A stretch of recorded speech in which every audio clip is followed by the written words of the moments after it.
સ્થાનિક સ્વરાજ્યની ચૂંટણીના પરિણામો આજે જાહેર થઈ ચૂક્યા છે। નર્મદા જિલ્લાની રાજનીતિમાં આવેલો સૌથી મોટો ઉલટફેર છે, જે અપસેટ સર્જાયો છે, તેને લઈને વાત પણ કરવાના છે। એની સાથે સાથે જે આમ આદમી પાર્ટીએ જે એવું કહો કે પ્રચંડ જીત મેળવી છે। જિલ્લાની અંદર જે 6 તાલુકા છે એમાંથી 4 જેટલા તાલુકા પંચાયતોમાં આમ આદમી પાર્ટીએ ભવ્ય જીત મેળવી છે। એની સાથે સાથે હવે નર્મદા જિલ્લા પંચાયતમાં પણ આમ આદમી પાર્ટી બેસે તેવી શક્યતાઓ છે। ત્યારે હાલમાં આપણી સાથે છે નર્મદા આમ આદમી પાર્ટીના જિલ્લા પ્રમુખ નિરંજનભાઈ વસાવા।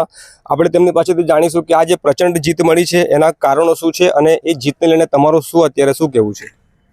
તમે જોતા હશો, જ્યારથી ચૈતરભાઈ વસાવાને ડેડિયાપાડાના ધારાસભ્ય બનાવ્યા છે ત્યારથી લઈને આમ આદમી પાર્ટી પૂરા ટ્રાઇબલ વિસ્તારમાં, એ ઉમરગામથી અંબાજી હોય કે સમગ્ર ગુજરાતમાં, આમ આદમી પાર્ટીના તમામ કાર્યકર્તાઓ, હોદ્દેદારોએ એ લોકો પ્રજાના નાના મોટા તમામ પ્રશ્નો ઉઠાવતા હતા। અને આજે ચૈતરભાઈ વસાવા પર પણ એક ધારાસભ્ય થઈને ખોટા આરોપો લગાવી, એમની પર ખોટી કલમો। આજે જે જીત મળી છે, જે 6 તાલુકાઓમાંથી જે 4 તાલુકાઓમાં 5 તાલુકામાં જીત મળી છે, એ જીતને તમે કેવી રીતે જોવો છો અને કેટલી બેઠકો મળી છે? સૌથી પહેલા તો એ જાણો।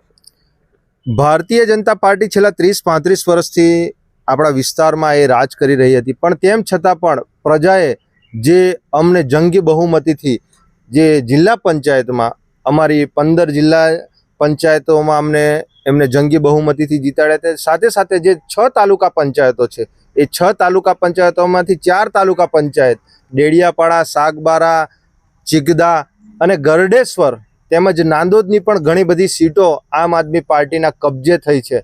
આવનારા દિવસોમાં પ્રજાએ જે અમને જંગી બહુમતીથી જીતાડી અમારી પર અપેક્ષાઓ રાખી છે, અમે એમની પર કાયમ ઉતરશું।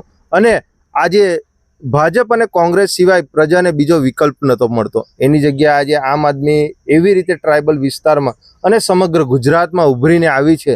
એના લીધે અમે નર્મદા જિલ્લામાં તાલુકા પંચાયતો, જિલ્લા પંચાયતો બનાવવા જઈ રહ્યા છે। અને સાથે સાથે આવનારા દિવસોમાં જે પણ કોઈક એમના નાના મોટા પ્રશ્નો અને જે પણ કંઈ હશે પ્રજાલક્ષી કામો, એ અમે આવનારા દિવસોમાં કરીશું। અને આ તો હજુ આ ટેલર છે 2026નું, આ તાલુકા પંચાયત, જિલ્લા પંચાયતનું હજુ આ ટેલર છે।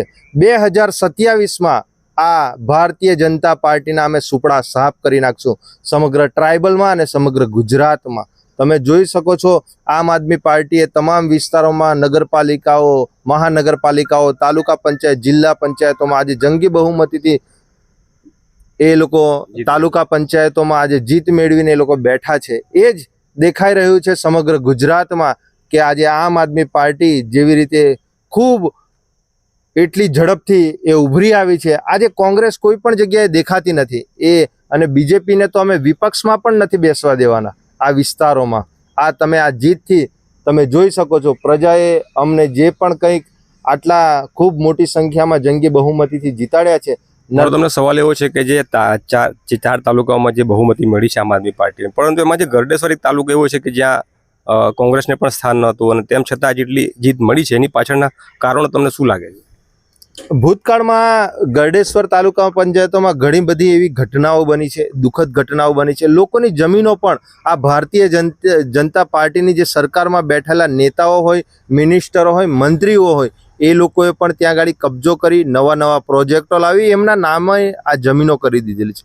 જોતા હશો તમે, ભૂતકાળમાં લોકો ટાવરો પર પણ ચડી જાય છે પોતાની માંગણી। નર્મદા ડેમ બનાવ્યો, પણ તેમ છતાં નર્મદાના લોકોને એનું પાણી નથી મળતું। આજે વિસ્થાપિતો ઘણા બધા થયા છે, એ લોકોને અત્યાર સુધી પણ આજે ન્યાય નથી મળતો। એટલે 30-35 વર્ષનું જે આ ભારતીય જનતા પાર્ટીનું જે શાસન છે, દેશના વડાપ્રધાનનું જે આ ડ્રીમ પ્રોજેક્ટ છે, આ ડ્રીમ પ્રોજેક્ટમાં પણ આમ આદમી પાર્ટીએ આખા વિસ્તારમાં કબજો કરી લીધેલો છે। એ જ બતાવે છે કે જનતા ભારતીય જનતા પાર્ટીથી કંટાળી ગઈ હતી। કોંગ્રેસ તો કોઈ પણ જાતના વિપક્ષમાં એ લોકો કોઈ ભૂમિકા વિરોધ પક્ષમાં પણ નથી આજ દિન સુધી ભજવી રહ્યા। એના લીધે જ આજે આમ આદમી પાર્ટી પર ભરોસો રાખ્યો છે। ગરડેશ્વરની જનતા હોય, તિલકવાડ, આપણે સમગ્ર નર્મદા જિલ્લાની જનતા હોય, જે અપેક્ષા રાખી છે, એ અપેક્ષા પર અમે આવનારા દિવસોમાં ખરા ઉતરીશું। નગરપાલિકાની વાત પણ કરેલી કે જિલ્લાની જે એકમાત્ર નગરપાલિકા છે રાજપીપળા, ત્યાં આમ આદમી પાર્ટીનું ખાતું પણ નથી ખુલી શક્યું, તો એની પાછળના કારણો તમને શું લાગે? નગરપાલિકામાં ભારતીય જનતા પાર્ટીએ જે આ 30-35 વર્ષથી જે કામગીરી કરી, ઘણા બધા કાર્યકર્તાઓને, અમારા કાર્યકર્તાઓને એમણે ડરાવવામાં આવ્યા, ધમકાવવામાં આવ્યા। આજે ઘણા એવા બૂથો હતા, એ બૂથો એ લોકોએ હાઈજેક કરી લીધા હતા પોતાના વિસ્તારમાં।